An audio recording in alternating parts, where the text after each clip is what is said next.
As tensions in the Middle East increase, I want to bring in Brigitte Gabriel. She is the national security analyst, New York Times bestselling author, and chairman of actforamerica.org. Her latest bestseller is Rise. Brigitte, as always, good to see you. Thank you for being here.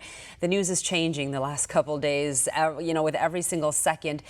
First, I want to get your reaction to President Trump and the U.S. striking on the Islamic Republic of Iran, their nuclear sites, over the weekend. Number one sponsor of terrorism. The president gave the regime time to negotiate. That didn't happen, and so here we are. That's exactly it. And what a glorious weekend. America is back. That's the first thing that came to my mind when I saw the attack. And that's exactly what the rest of the world needed to see. This is exactly what Russia needed to see. This is exactly what North Korea needed to see. This is exactly what China needed to see, especially with the way China is eyeing Taiwan. The world is realizing there is new leader in the world, and he is not going to allow anybody to cross his red line. President Trump gave Iran 60 days to negotiate. They didn't listen to him. They underestimated him. They thought they are dealing with Biden or with Obama.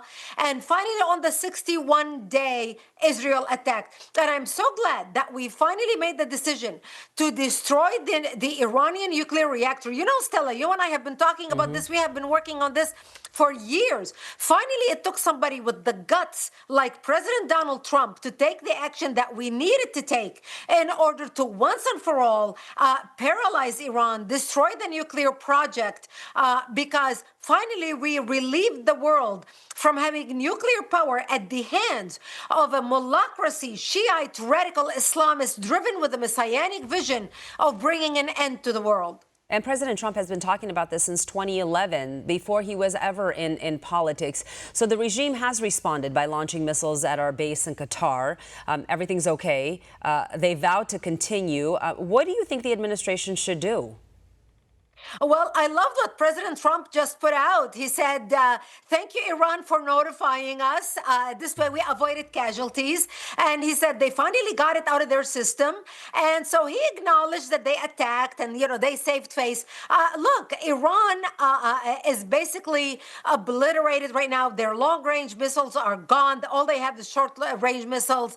And they needed to save face, so that's why they launched 6 missiles.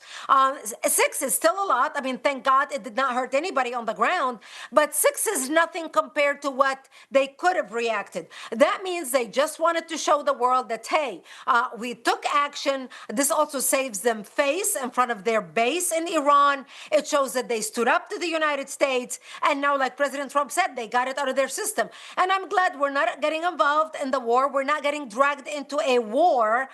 President Trump is going to sit this out. He urged them again to come to the negotiating table. I don't think they're going to do that. But at least, like he said, they got it out of their system. Yeah, he keeps talking about let's have peace. Let's have peace. He even just, right. put out on True Social, like, let's have peace. I'll make sure Israel agrees as well. What do you make of what's happening in Iran right now? The Iranian people, they've been cut off from the internet, so maybe they don't have a full grasp of what is unfolding. There's been a lot of talk of Israel and the U.S. pushing for a regime change, but in the end, this falls on the people of Iran. Do you think they're ready to rise up and make that happen? I mean, today Israel has been targeting the Basij stations, and for our people who don't know what that is, that's the lower militia of the streets. So if the people see, let's say, those stations on fire, maybe they'll be more inclined to head to the streets? Look, Israel bombed the most famous prison in Iran, where all the activists, the freedom fighters are imprisoned right now because Israel wanted them to get out. I believe as soon as the Iranian people get a chance to realize, to understand how weakened the mullahocracy is, how weakened the regime is, they will revolt, and they will revolt en masse. Look, they already came out to the streets. They took to the streets under Obama. Obama did not come to their aid. They took to the streets under Biden. Nobody came to their aid. Right now, President Trump is in office, and if the Iranian people rise up, especially after Israel weakened the regime, basically almost destroyed the regime right now is a paper tiger. They lost their power. Israel eliminated a lot of their leadership right off the bat. 20 of them died within the first hour of the operation by Israel. So right now, as soon as the people of Iran realize, when they get a chance to log into the internet in whatever way and see how weakened the regime is, the war will be over. The Iranians will take over. They are prepared to do it. We now wait and see if anybody was able to escape from the prison, the Iranian prison, after the Israeli bombardment today. But yes, the Iranians will be able to rise up. They will be able to take their country back. The majority of them are under the age of 35. 70% of Iran is under the age of 35. They have never experienced Iran without the thumb of the radical mullahs on their heads, and this is their opportunity to rise. Brigitte, I want to talk about the sleeper cells. We can't be blind. We know they're here. We are on high alert here in the United States. Many came from Iran under the Biden administration, and many will also blame if, God forbid, we do have any attacks on this incident, on attacking Iran's nuclear facilities, but they were already here. Look, we have had cells in the United States for the longest time. This is something we have been dealing with since 9/11. The concern right now is like what Tom Homan said. He said, we know that 1,273 Iranians crossed the border under the Biden administration and are here illegally in the United States. Now, we know we're going to have lone wolf actors. Look what happened at the church in Michigan over the weekend, where an attacker went into a church and attacked it. So we are going to have those types of attack. However, what's going to make these attacks different is right now, because the Iranian regime is weakened, it's not going to be able to communicate or coordinate with whatever cells they have in the United States. Those days are over. They would have been able to do it if they were able to be as strong and as networked, as connected as they were before the Israeli launched its operation.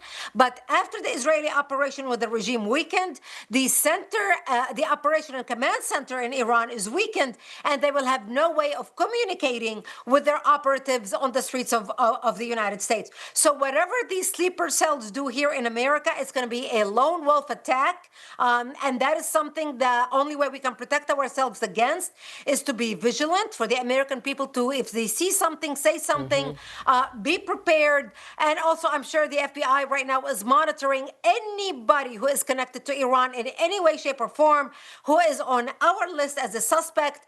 They are being monitored as we speak. Yeah, it's not cliche, as you just said. If you see something, say something. Brigitte Gabriel, as always, good to see you. Thank you so much for being here. Thank you, my friend. Thank you for having me. Thank you. For all our viewers asking where One America News is heading in the future, we would like to introduce you to OAN Live. OAN Live is the best way to stay up to date on all of the hard-hitting, straight-shooting, national and international headlines. And the best part is, OAN Live is only $4.99 per month. All the credible, honest, unbiased reporting One America News offers at a fraction of the cost of cable. Just go to OANN.com to easily sign up for OAN Live and stay informed.